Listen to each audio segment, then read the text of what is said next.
1077 The Bone, Baby Huey out here for day number 3 of Aftershock.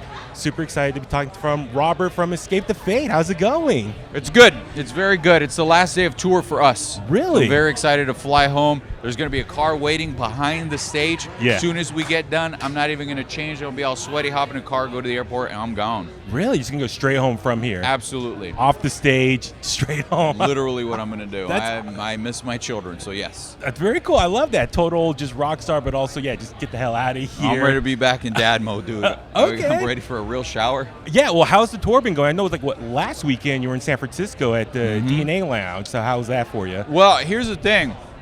San Francisco, we canceled we were supposed to be there in February, and we hadn't played there in so long. So we're actually hitting a lot of cities we haven't done in a long time. Okay. And so the hopes for San Francisco was kind of like, hopefully people show up. It was fucking awesome. It Really? was, so I don't know if I'm allowed to, you'll beep it later. Yeah. But yeah, it was really, really cool. That was definitely like a smaller venue of the tour because we've gone all out with production and stuff, so we couldn't have like our whole setup. But it made for those awesome, just, those punk vibe, like sweaty, everyone's into it kind of shows. It was really, really great. So for you, I'm guessing that's the type of atmosphere you prefer playing in versus, look, don't get me wrong, anytime you're on the stage, I'm sure you're having fun, but it's a lot different than a festival experience. Festivals are typically number one. Okay. Because, there are a lot of casual fans who like you, who may not totally adore you, and maybe they got to pick and choose where they're going to spend their money. Watch it from afar.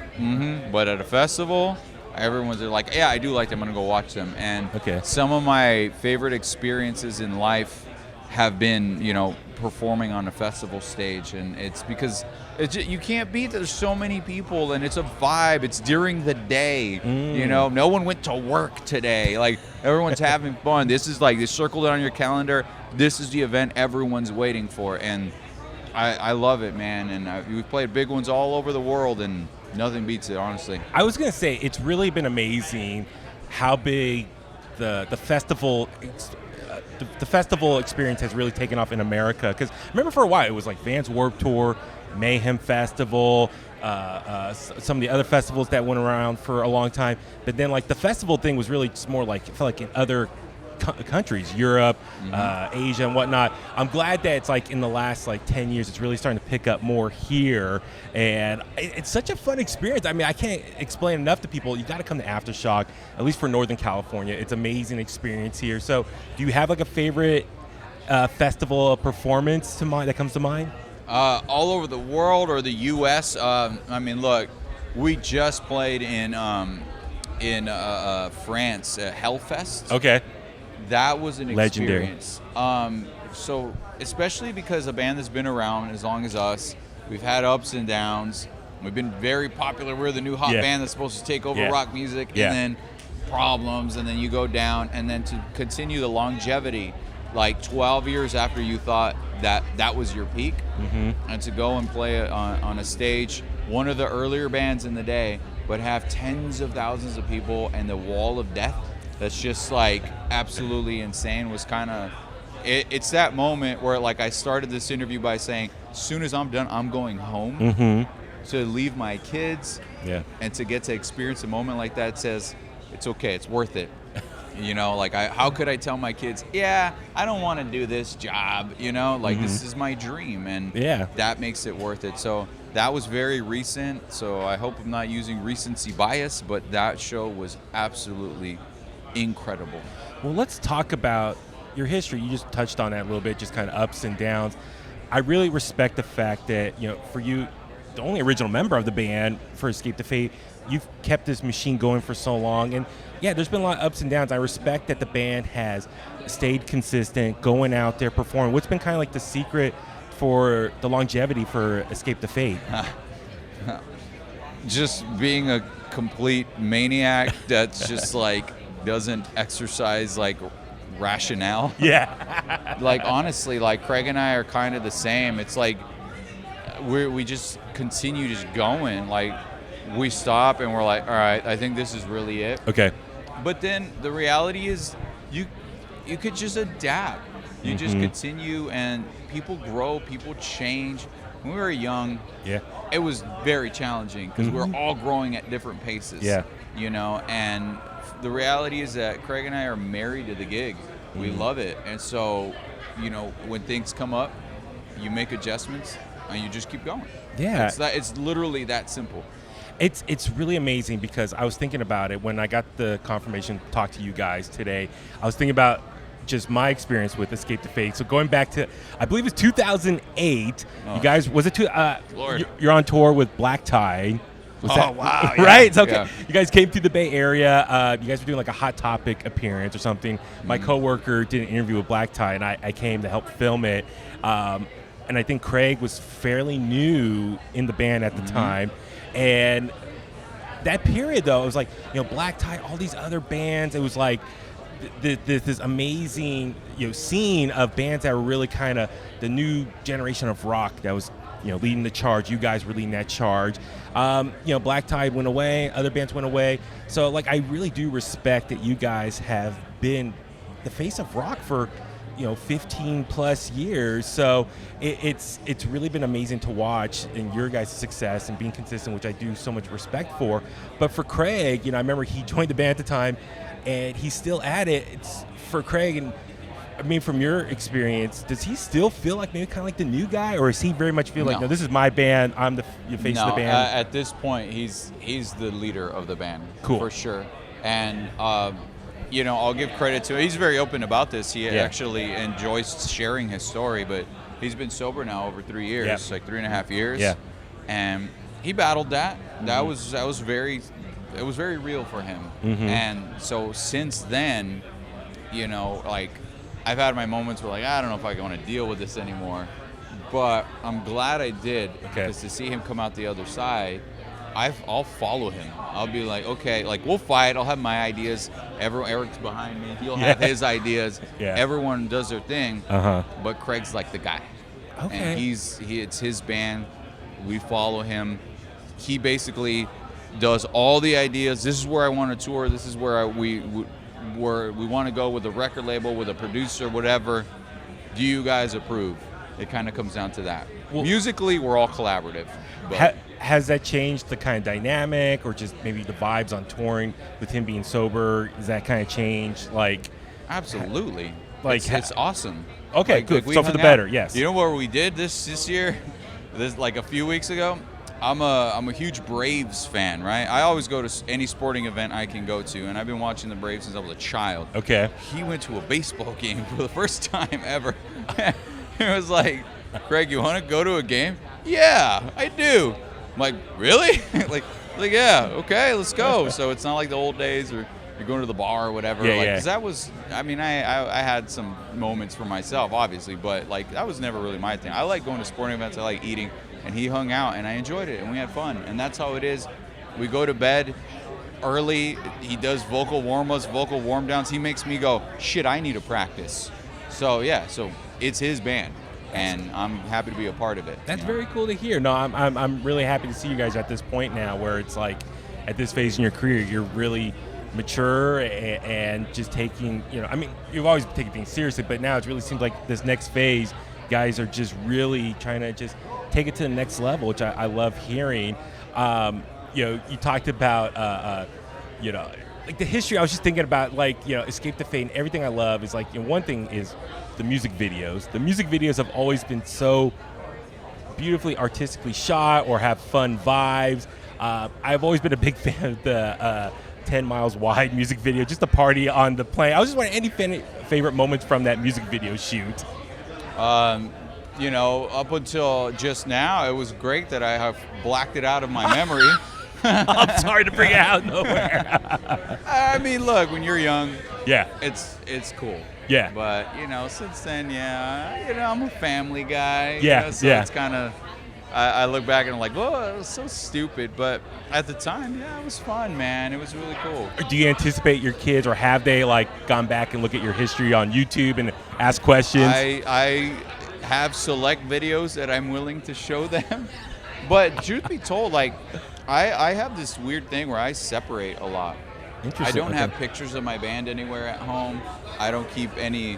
I don't know, records or whatever, plaques, that sort of thing. Like I don't have any of it. I have a room where I stream and do my podcast and where I practice, but I keep it away. So, but my kids are starting to be into it because they had to come to the shows to hang out with me on certain days, right? So they're now interested, and my daughter actually designed one of our shirts, and it was like our biggest seller over the last year. What? Oh, that's awesome. Yeah, she designed it. She because we have a song called Broken Heart. Yeah. So she was just doodling this Broken Heart sketch thing, and I'm like, that would look cool on a shirt. And it did, and it sold. How old is she? Yeah, she's 6. What? Oh, that's incredible. Yeah. Oh well, she was 5 at the time, actually, so it's Has crazy. She asked for royalties or anything like that? I mean, she's eating, so yeah. Okay, good. Okay, perfect. Earlier, you were talking about producers, Craig picking out stuff. So last 2 records, and then obviously going back years ago, John Feldman has been your guys' producer for 3 albums now. Is it 3? I'm trying to do the math. Maybe 4. Is it 4? I'm trying to remember off the top of my head, but This War Is Ours, Ungrateful, Chemical Warfare, and the new one. Yeah, so obviously I'm a 90s kid. I love Goldfinger growing up. What's it like working with John Feldman as a producer, though? John Feldman is, oh man, it's I love it and I hate it. I've heard that, yes. And both. Like it's because he's so creative. Yes. And he's so quick that it's just like he just shits out ideas. But at the same time, as just like a strict producer, sometimes it's hard for him to go, oh yeah, you guys are artists.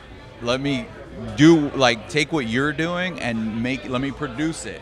You get what I'm saying? Okay. So this time around, it was very split. So we'll sit in a room for like half the record was us together. We would write, we'd collaborate, and everyone's writing lyrics, everyone's writing riffs, everyone's writing drum parts actually. Really? Yeah. But then we also needed time for ourselves to really just have ideas and really express ourselves, whether that was just allowing ourselves to get inside of ourselves musically or thematically and lyrics and all that. You need time to really hash that out. You can't just be in a room and you're like, what do you got? It's like, let me develop it. Let me go in my room and like work on something and capture that feeling that I have in my head or in my heart. And so we took that time to just work by ourselves, and he let us just use his studio and his engineers, and then he did produce it, and then he did make it sound big and fit in with everything else. So it was great to have a full artistic expression while also working on a project where you think like, man, maybe we try these songs, more people might like it. So because I've never been like that, music is not a project for me, it's an expression. So I've always battled that with him. But he's so creative that it's like, how do I not just be part of the ride, I mean, I heard he really pushes the artist. Like, he'll get in their face, like, do it again. Nope, do it again. Like, was that with you as well? No. Actually, he's not like that. Like, in my experience, he's almost like, sometimes he'll push Craig where it's like, higher, higher. Sing it higher. But he's actually really quick. A lot of times, things that we think are just demoing ideas are what ends up on the record. Okay. Because it's just the magic of just capturing it and having it be natural instead of rehearsed. So he's not really, he doesn't push in that aspect. He pushes more in the speed of the writing. Like, it's, let's go. We go. Like, we're still working on this. Like, we got to be done, Yeah. Is it tougher, though, in that writing process? I mean, you have John Feldman, sounds very much like an extra member of the group, but you guys had some lineup changes over the course of the last 10 plus years. Does that make the writing process different every time, unique every time, or even more of a challenge, just with different members who've come and gone from the band? It's absolutely different every time. Really? Like, I could tell you, working with Thrasher, who's, he's now doing great work engineering with Travis Barker. He's worked on Machine Gun Kelly's record. He's worked on some stuff with Lil Wayne. He's doing it. Yeah. And I'm proud of him. Yeah. But as a member, it was hard with him because he liked to work alone, and he liked to kind of just make sounds and be on his computer and do that sort of thing, where it's like, hey man, like, we're a band, so it made some challenges there. We've worked with Howard Benson, where Howard Benson's approach as a producer was do your shit. I'll let you know when I hear a song. And, oh my God. Okay, cool. That one works. Maybe you change this. All right, that works. And then we'd record it.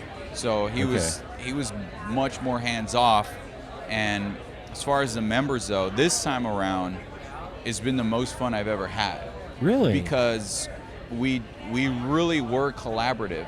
And for some reason, like it's so hard for me, man. I can't sing. I can't play guitar that well. I can't play piano that well. I can't do all these things very well, but I have ideas.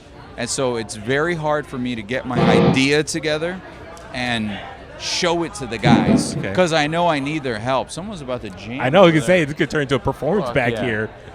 But like I can't get my ideas out because I need the other guys to do it because that's their specialty. Okay. But how do I tell them what to play unless I show them? So I get in this weird stalemate with my ideas. But this time, I could hum a melody and Craig be like, this? Yeah, that's great. And Craig could be like, hey man, I'm stuck on some lines. Give me some lyrics. I need something. And we'd work so well together. And Craig would be like, do a drum like, do, do, do, do, do, do. Okay, like this, like yes, that's it.